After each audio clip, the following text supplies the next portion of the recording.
L'actualité, c'est d'abord la météo et les intempéries inédites qui traversent la France. 4 alertes rouges ont donc été déclenchées ce matin et au fil des heures, on va le voir dans le détail, la situation n'a cessé d'empirer. 6 départements ont basculé en vigilance rouge pour crues, pluie et inondations. L'eau est montée très vite aussi.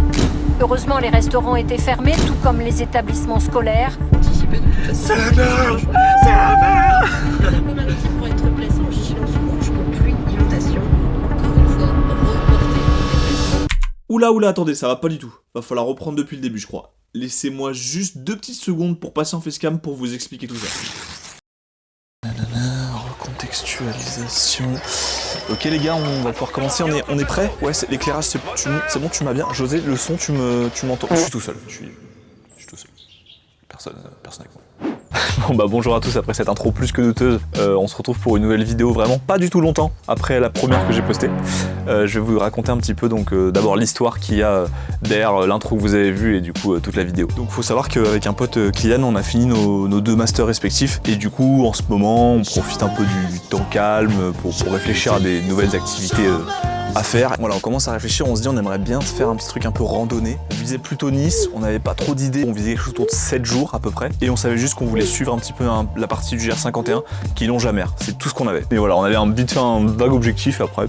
Faut savoir qu'on est tellement, Kylian et moi, à un niveau de désorganisation que c'est vraiment, on s'appelle 4 jours avant, on se décide si en gros oui ou non on y va. 2 jours avant, je fais le tracé sur l'application. Le jour même quand on part déjà avec 3-4 heures de retard sur l'objectif qu'on s'était fixé parce qu'on est allé faire les courses, on a mis les sacs, on part avec des sacs assez lourds quand même. Donc cerise sur le gâteau, comme vous avez pu le voir en plus dans l'intro, on décide vraiment de partir pile au moment des inondations qu'il y a eu là récemment dans le Rhône, en Ardèche, dans les Alpes-Maritimes. Et ce qui est encore plus con, hein, c'est qu'on se dit qu'on part d'un endroit vigilance rouge pour longer un autre endroit en vigilance rouge plus, et pour arriver à un autre endroit en vigilance rouge, donc là comme ça nickel, on avait coché toutes les cases, mais voilà, on s'en est sorti tant bien que mal et on a réussi à atteindre notre destination. Et donc là on va pouvoir passer à la première, on va dire, nuit. Qu'est-ce qu'on en pense de ce début de rando? Ouais, on est plutôt sur du confort, hein. Je nous ai préparé un petit wok. T'es chaud, Fait mec. maison, fait maison. Ah, t'es grave. Ouais, voilà, hein, petit échec de début de rando. Vigilance rouge dans les Alpes-Maritimes. On verra comment sera le réveil demain, parce que ce soir c'est dans la caisse qu'on dort, donc... C'est le départ, les amis. Idyllique ce départ. Waouh. Bon, on attaque notre journée plein de motivation et d'ambition, parce qu'il pleut plus, on est dans le sud et on se balade, donc parfait. La journée va être longue parce qu'on sait qu'on a pas mal de kilomètres à parcourir. Aujourd'hui on se fait une grosse partie sur route et on navigue dans les hauteurs entre Nice et Monaco. On continue d'avancer dans les nuages et le peu de visibilité qui s'offre à nous. Et dans ce brouillard, on tombera nez à nez avec un petit groupe de biches qui passait par là. Et après ça on va arriver vers un petit village super beau qui s'appelle Gorbio, donc là vous pouvez voir un petit peu sur les images. Donc là justement c'était le déjeuner dans ce village. On a pris le temps de faire sécher nos vêtements, remettre de l'eau et manger un coup, ça a vraiment fait du bien. On voit le Kix. On voit le Kix. Putain. Le flag, mon drapeau, il est fatigué. Là, on est tout en haut d'une ancienne tour qui surplombe Gorbio. Et après avoir profité de cette vue, on s'est retrouvé devant un habitant assez confiant. Tous les jours, il joue au loto et il remet en jeu. Tous les jours, il remet en jeu. C'est fou d'avoir si peu peur. Puis on se dirige vers un autre magnifique village perché qui s'appelle Sainte-Agnès. Ouais, la vue. Pas mal la vue. Talking to the moon. Ah si ça se dégage, voilà. C'est assez étrange la sensation d'être dans un nuage pendant qu'il fait super beau sur la côte. On décide de se mettre en direction de notre premier bivouac. Et on a légèrement galéré pour y arriver.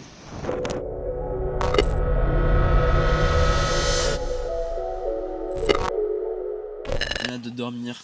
J'espère que je vais récupérer parce que la journée a été titanesque. Ouais, putain, ça se prépare à graille, hein.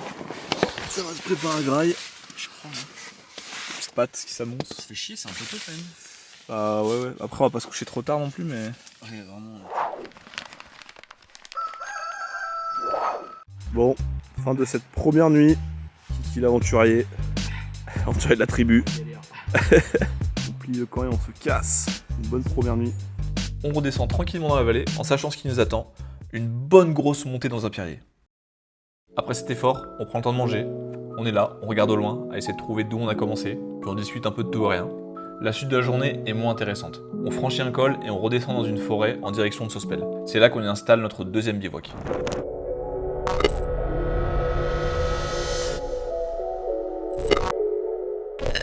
Est-ce que vous avez vu notre nouvelle hotte? Incroyable, plaque de cuisson. Oh, la plaque de cuisson. Ça c'est le salon. Pareil. Pour être heureux ici. Tout le monde le sait pas, mais ça c'est un nœud castellan ça. Cabestan. Cabestan. Et ça c'est un nœud... Bah c'est un nœud. Est-ce qu'on voit demain? Ouais, on la voit là-haut. Voilà, que vous puissiez voir. Juste là, où est mon doigt? Juste pour vous expliquer, on était en train de cuisiner, et je sais plus pourquoi, on en vient à parler de Xavier Dupont de Ligonnès. Du coup on s'est mis à faire des blagues, on a surenchéri dessus. Fallait que je le dise. Ça fait 2 ans que je vis là. Pourtant je suis vraiment juste à côté. Hein. C'est un peu seul. Je regrette un peu. Un peu pas du. C'est fait chier que sa terrasse quand il faut sous la terre. C'est tout plaqué pour. Ça là, ça. Pour le bonheur.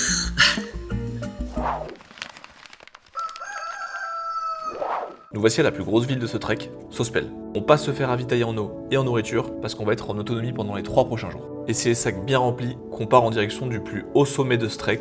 Monjabo, on arrive. Et le Kix au bout. Au bout, voilà. I'm the king of the world. Il vient d'arriver. C'est tapé 1400 D+. Summit. Rincé, Summit. C'est fait. Je suis sûr qu'on va presque voir la Corse. Là, je vous cache pas qu'on prend le temps d'apprécier la vue au sommet. On fait nos vrais petits Instagrammeurs.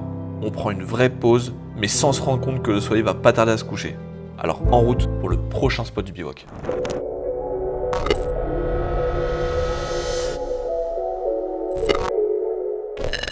Bon, maintenant les loulous, je vais vous prendre le temps d'expliquer notre petite routine qu'on a pris le temps de faire, voilà, un petit peu fofolle quoi, c'est-à-dire que vraiment on se couchait à 21h et on se levait à 7h comme des grands-pères. Petit lit dans la tente, tranquillement, le petit réveil, on replie les affaires, on se prépare un super petit déj, on replie la tente, on est parti et roule. Bon, réveil un peu plus compliqué, on a eu le cerf qui a bramé vers 4h du matin, qui était littéralement à côté de notre tente, vraiment, genre 20 mètres. On se lève, faut que je vous montre un truc, je vous retrouve juste après pour vous montrer un truc de... Bon, c'est parti, je vais vous montrer la dinguerie de soleil, de fou.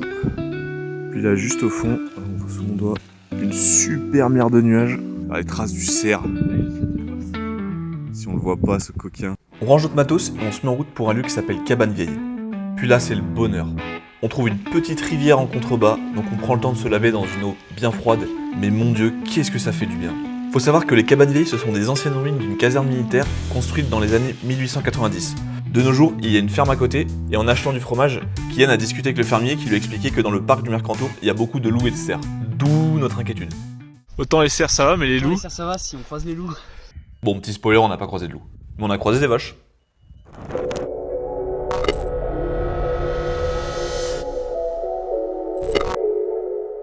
On a un spot de zinzin. Je suis allé marcher là-bas un petit peu pour dépasser le spot, pour voir si je trouve autre chose. J'ai entendu un gros bruit, je pense que ça devait être un animal, un cerf ou quoi. Cette nuit, ça va être incroyable. Ilan, il est en train de monter le camp, il a mis le linge et tout. Je vous montre ça de suite, vous allez voir, c'est juste ouf. Spot de malade. Bon, on arrive vachement tôt sur ce bivouac, alors on en profite pour rien faire en fait. Ça fait vraiment du bien juste de regarder, prendre le temps. Vraiment, c'est une super sensation que de s'ennuyer en fait. Bon là comme vous voyez je m'autorise même un petit peu de shadowboxing pour me tenir chaud parce qu'hier on a eu le cerf qui nous a réveillés en pleine nuit. Là on sait qu'il y en a un juste à côté, donc ce soir je me prépare, au pire tu vois petit bras avant, bras arrière, crochet du gauche. Le cerf ce soir c'est mort. On entame ce jour 5 de marche avec un super joli lever de soleil. Cette nuit c'était vraiment une bonne nuit, pas de vent. Donc on n'a pas eu trop froid et puis on a juste eu le soir quand on a mangé un cerf qui est passé vraiment juste à côté de nous, qui a fait grave du bruit, vraiment littéralement genre à 20-30 mètres dans la forêt.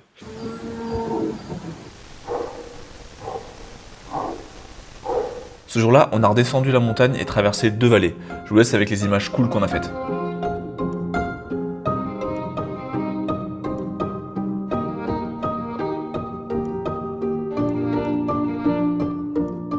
Avant d'arriver au dernier col de la journée, on traverse un pont plutôt impressionnant et on tombe nez à nez avec un truc qu'on s'attendait pas à voir, une sorte de piscine naturelle. Du moins la source est naturelle, mais on sait pas si le trou a été creusé par l'homme. En tout cas, c'est bien moins stylé qu'on le pense. Le fond est rempli de vases et tu t'enfonces de bien 30 cm quand tu rentres dedans.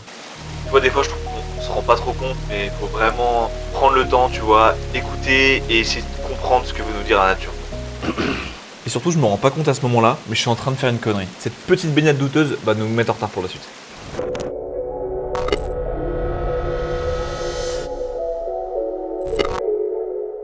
Je vous préviens, il n'y aura pas beaucoup de vidéos de ce bivouac à cause de mon fameux arrêt baignade. On est très en retard et on se met à courir pour trouver un endroit assez correct pour passer la nuit.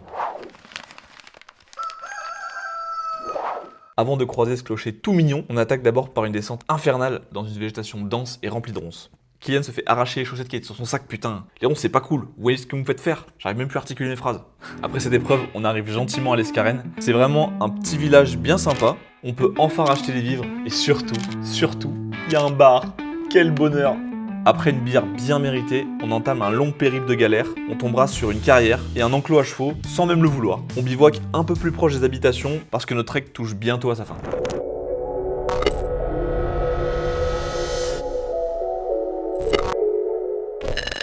Quand de la défaite, on sent qu'on est fatigué, on sent qu'on n'en peut plus. Pendant qu'on prépare notre repas, on tombe nez à nez avec deux sangliers qui sont décidés à ne pas partir tant qu'ils n'auront pas essayé de goûter à notre bouffe. S'ensuit un combat de regard de 15 minutes avant qu'ils ne s'en aillent. Sûrement effrayés par notre carrure imposante, mais on a quand même pris nos précautions. Voilà ce qu'on a amené à faire, putain. On a tout mis en hauteur là. Même, ma casserole. Et plus loin là-bas, il y a un sac, on voit pas. J'ai pas beaucoup filmé pendant cette dernière journée parce qu'il n'y avait pas grand chose d'intéressant et on était pas mal crevés. Mais bon, bilan du parcours, 110 km parcourus, plus de 5800 mètres de dénivelé positif et un genou en moins pour le kicks. On est très fiers de nous, d'autant plus qu'on était très chargés et qu'on a fait 6 nuits en tente. Ça fait plaisir, hein. La petite Titine a survécu. Elle a survécu les 7 jours. Nos 110 km de marche, plus de 110 km de marche, c'est beau. Hein. Ça fait vraiment plaisir. Ouf, on va avoir de sacrées gueules en tout cas. Et oh, on n'allait quand même pas partir sans aller à la mer. On a eu une vue sur elle pendant toute la rando et on pouvait pas ne pas aller là-bas. En tout cas, j'espère que cette vidéo vous aura plu. C'est un contenu que j'aime vraiment faire et c'est des aventures que je vais faire de plus en plus sur cette chaîne. Donc n'hésitez pas à me suivre pour voir un peu plus de contenu là-dessus qui va arriver bientôt. Et je fais aussi d'autres contenus sur Instagram un peu différents. Donc n'hésitez pas, je mettrai mon Instagram juste en dessous pour que vous puissiez aller voir ce que je fais. Voilà, si jamais ça vous plaît. Merci à vous, puis on se retrouve pour une prochaine vidéo, j'espère pas dans 6 mois.